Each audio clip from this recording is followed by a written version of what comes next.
In a 2010 interview, when Eric Clapton was asked why he and Jeff Beck had never played together in the 60s and 70s, he responded with, "Because we were enemies, basically."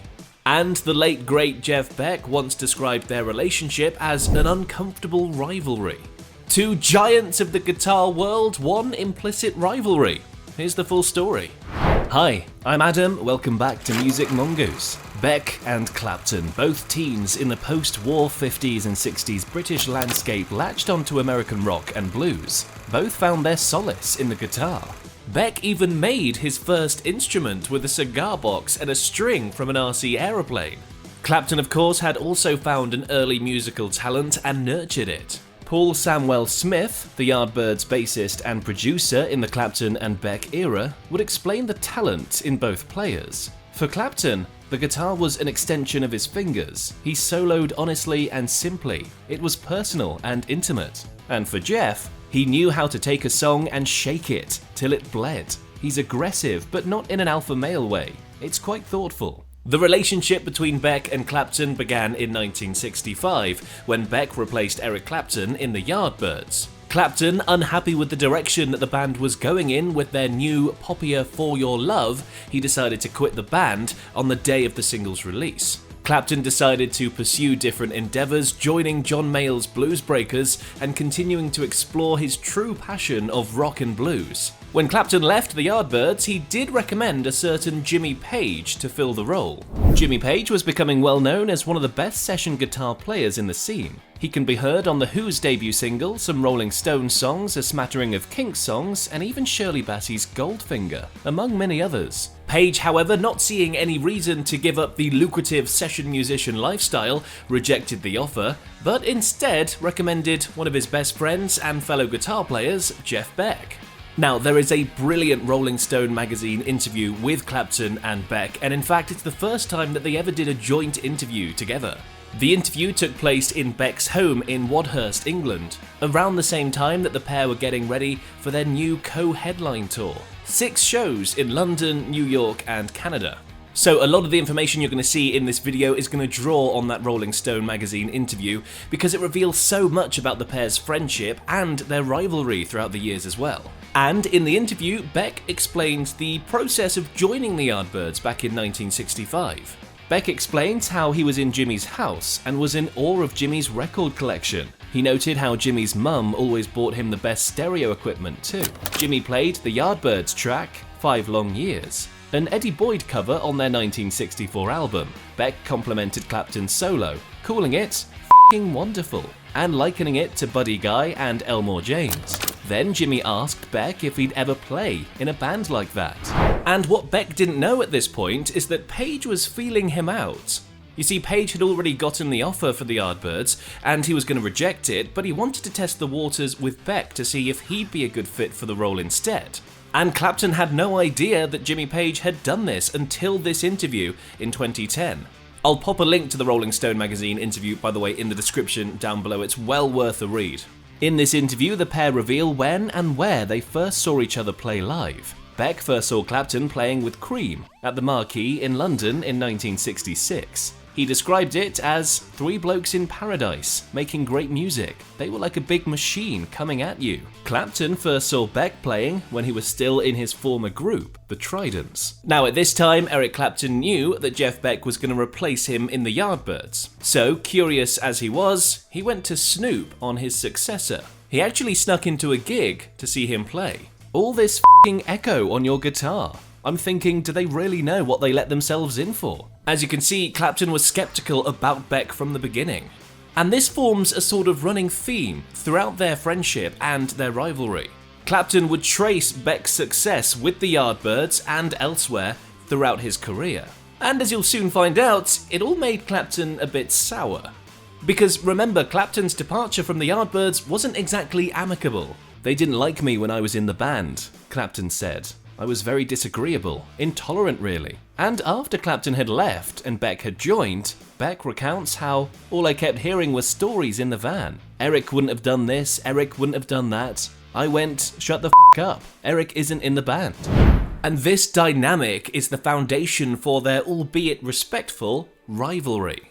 You see, in Clapton's mind, when he left, the Yardbirds would have just dissolved. But they didn't. They continued, and even went on to bigger and better things. And because of this, Beck always felt a bit uneasy around the subject of Eric Clapton. Because of course Beck wasn't Clapton's choice to replace him, it was Jimmy Page originally.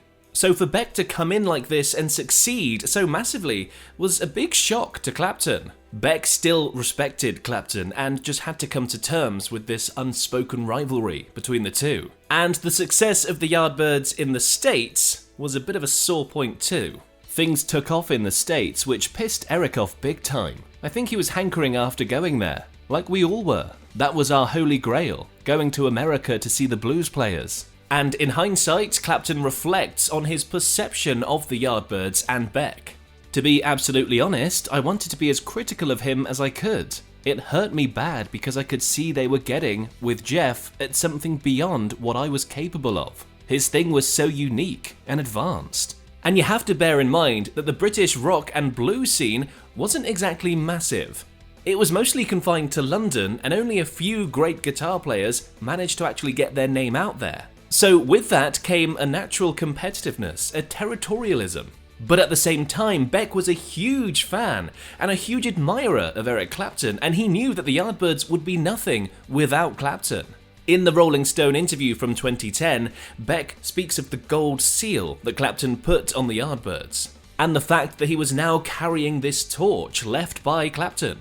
He mentions how people would go and see the band mainly because of Eric, and the same thing with John Mayall's Blues Breakers. People would turn up just because of Eric. He was the backbone of these bands, the reason people came to see them. All I was doing was representing an ideal, Clapton says, which was the music had to be first. Now, despite the success of the Yardbirds and Jeff Beck, of course we know that Eric Clapton would become the biggest star of the two.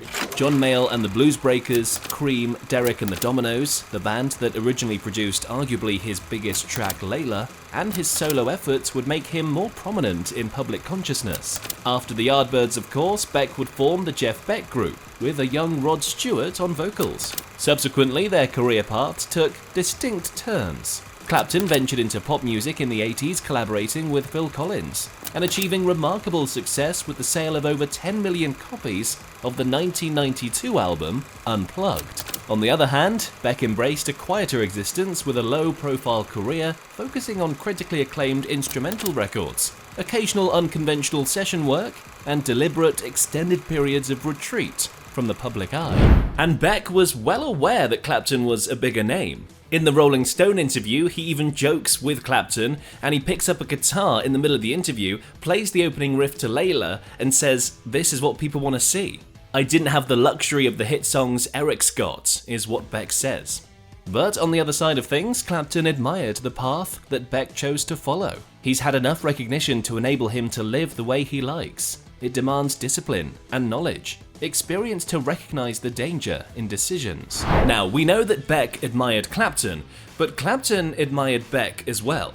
Although at the time, in the 60s and 70s, he just didn't want to admit it. In the interview, Clapton is asked if there's anything that Beck can do on the guitar that he can't, and Clapton replies, yes. The things he does with his right hand is beyond anything I've seen anyone do.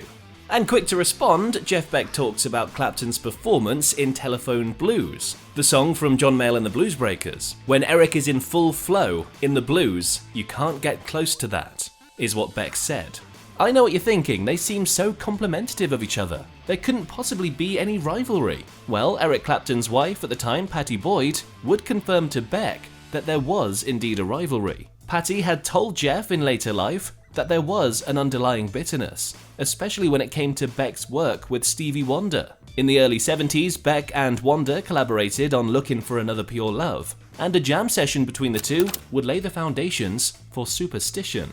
Again, it goes back to that same bitterness that Clapton had when the Yardbirds were finding success in America. Now, Beck was living his dream, working with one of the great American musical talents. You can definitely see why there'd be some jealousy there.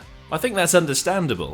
In 1983, after the Yardbirds was long gone, the pair performed on stage together with mutual friend Jimmy Page. The concert at the Royal Albert Hall was organised to support action into research for multiple sclerosis. And preceding the performance, Clapton refuted the notion of rivalry as a fabrication by the press. Speaking to Rolling Stone at the time, Clapton remarked, "We've never been rivals. It was only the press that ever made it seem so." It's interesting, isn't it? In that interview, he 100% denies any rivalry, but in the 2010 Rolling Stone interview, he describes them as enemies.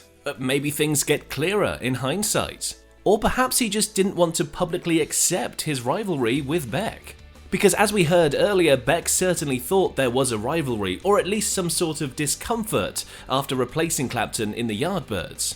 Maybe they just simply didn't want to admit it to each other and lose face at the time. You could say that this rivalry actually pushed them both to be better versions of themselves. Rivalry, especially a private rivalry, can serve as a motivating force, propelling artists to new heights. Beck's success could have fueled Clapton's drive, inspiring the formation of Cream, and overshadowing his earlier involvement with the Yardbirds. Whatever the truth is, whatever the rivalry was, it's clear that their mutual respect for each other outweighed it. And towards the end of Beck's life, the two were clearly able to look back on the rivalry of the 60s and 70s with joy and fondness, because they simply wouldn't have become the men that they did without it. In early 2023, Beck sadly passed away. Demonstrating the sheer respect and friendship Clapton had for Beck, he, along with Sandra Beck, organised tribute concerts in his memory in May 2023. This showcased not just Clapton's respect, but the respect of the wider guitar world. You can see here the mind-boggling amount of musical greats who joined together in tribute of Jeff Beck, Rod Stewart, Ronnie Wood, Gary Clark Jr., Metallica's Kirk Hammett, ZZ Top's Billy Gibbons, Aerosmith's Joe Perry, and even Johnny Depp. So I think one final quote from Jeff Beck is in order to draw a line under their whole relationship. "In the case of me and Eric, we just played the music that made us happy. That was the quest." Now, I mentioned the track Layla earlier in the video, but did you know this song was born out of a really weird love triangle between Eric Clapton and George Harrison? Click over here to watch that one next.